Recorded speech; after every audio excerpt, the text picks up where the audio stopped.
Welcome to Punctuation for Court Reporters, video number 64. Participle phrase at the end of a sentence. I'm Ken Wick. Let's get started. So this video basically covers that question. How do you punctuate a participle phrase at the end of a sentence?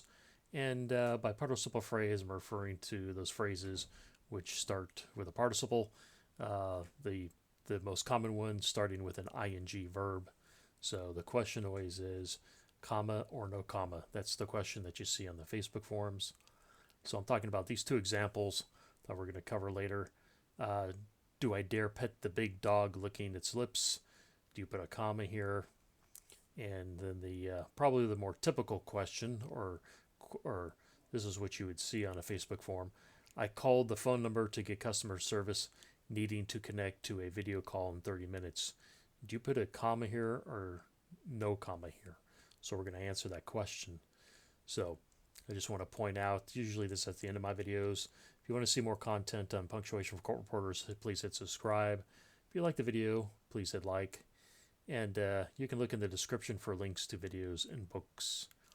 So let's check out the references to see what they have to say about punctuating a participle phrase at the end of a sentence. So I'm just going to leave this example sentence up here for us to look at if you want to refer back to when we're reading the rules. Elmeg says, use a comma. See, these are the instances when you use a comma in all the references. So use a comma for, it says unnecessary participle, for an unnecessary participle phrase at the end of a sentence that refers to the subject. So what we get from the Elmeg is that the participle use a comma when it's non-essential, unnecessary, and it's removed. So here, that's why I highlight this end of the sentence and refers to the subject, because it's been removed by the subject, meaning there's words that come in between the subject and the participle. So like here in this sentence, I is the subject, and way over here we have the participle phrase. So the BGGP basically has the same idea as the Elmeg, using basically different words, but it also says use a comma when it's non-essential and removed.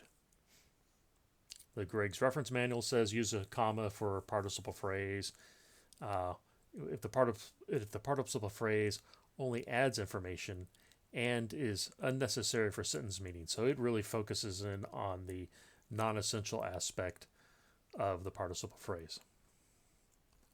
The Chicago Manual Style says use a comma for a participle phrase at the end of a sentence unless it is restrictive.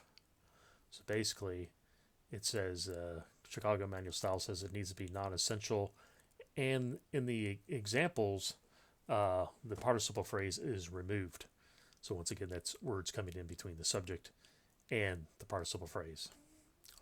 So I guess people have now guessed how you would punctuate this sentence up here, but we will get to that. So let's just strive for what I call the practical approach, because context will determine if a participle phrase is not essential. All my examples just have it's one sentence, it's not in context, so I'm just going to eliminate that and focus on what I call the practical approach. Meaning, in the practical approach is using the comma if it's removed, if it's removed. So that would be basically it comes down to this these two, I call them rules or situations. If the participle phrase is describing the word before it, no punctuation is required. So if it's basically participle, so it's describing the word immediately before it. So the converse is what we've been reading in all the other references, is that if the participle phrase is describing the removed subject, meaning intervening words between the subject and the participle phrase, and use a comma. It's really that. I'm going to boil it down to basically that very practical advice. Use the comma if there's words between the subject and the participle phrase. So let's see some examples. I'm going to leave these two. So this is what I call. I'm just going to leave this is my practical approach up here. Explaining it in case we need to refer to it. So we have this example sentence, what I've been using. I called the phone number to get customer service, needing to connect to a video call in 30 minutes. Here we have the participle phrase. What is this participle phrase referring to or describing? Well, it's not referring to customer service. The person needing to connect to the video call in 30 minutes is I. So this participle phrase is describing the removed subject. So you use a comma, and that's what you have. More likely, this would be not essential, because we probably would have known from the other context if we were reading this that the reason he called customer service is because he had to do this video call. So probably, another aspect is not essential, but we would assume that that was in the context. So another example is the bank put the certificate into a safe deposit box, wanting to protect it.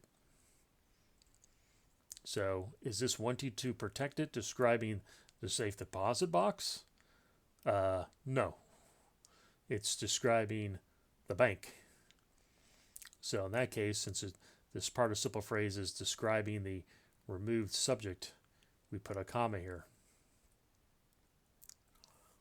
Once again, just showing this participle phrase is describing bank. And by context, hard to tell on this one. Maybe by the context you could determine it was non-essential. So moving on to my last two examples. Once again, I have the my practical advice up here, and then we come down to the example. This was my very first example in the very first slide. Finally getting down to finding out if it needs a comma. Do I dare pet the big dog licking its lips? Now, what is licking its lips describing? Is it describing I or the dog? Well, it's actually describing the dog. I guess if it was describing I, you'd put a comma here, but more likely licking its lips is describing the dog. So guess what? No comma. So here we have a case of no comma because the participle phrase is describing the word just before it, therefore no punctuation.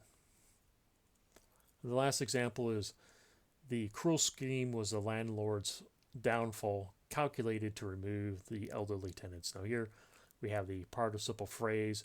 I just wanted to do an example that didn't have an ing, but here you can see this is a participle phrase. Is the participle phrase describing scheme or downfall? It's not describing downfall. It's describing the scheme. So if it was describing downfall, it would be no comma.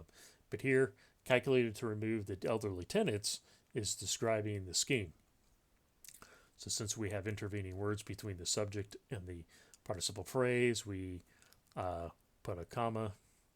And I would assert in this case, I would assume if you're reading this in context with other sentences that we might have known that this phrase here was a non-essential clause, and therefore it matches the references. But once again, I'm just going for the practical approach.